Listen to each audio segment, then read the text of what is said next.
Hi mga kamers, welcome to my vlog. Nagdala-dala in taon kog baso kay basi nakalimot kog dalag baso sa among panday. So mao ni among ang ipabuhat nga clinic.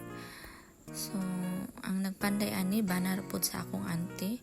So siya ang nagpanday ani diri. Pati ang bed na napoy drawer o cabinet.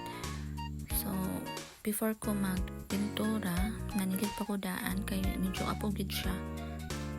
Unya mauning pintal nga akong gipalit kagahapon.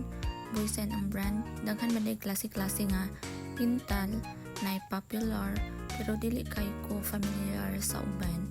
So mao ni kaning naani siya coat daan kay gi butangan na nini ang cool daan kaganina. So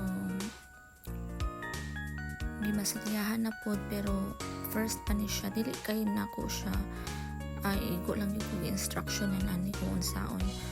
So diri sa pikas ako po siya kapilan og pintal para gamay-gamay na lang ang pinturahan ni angkol.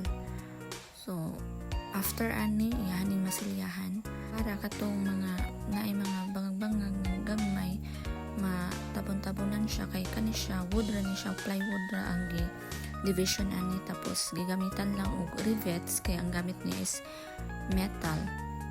So kalimot ko kung unsa to nga klase nga metal.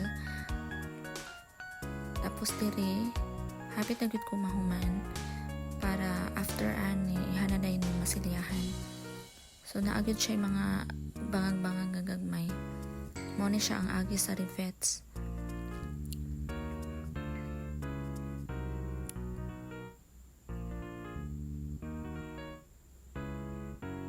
Kani diring sa kilid mo na naiyahang na masilya nya pagkahuman iya na po dayong gamitan og liha para mawala tong mga tibugol-tibugol. Tapos after ana diha na po dayon ang final na nga pintal. Unya gamay-gamay na lang gyud ang kulang. So thank you for watching guys. Bye bye.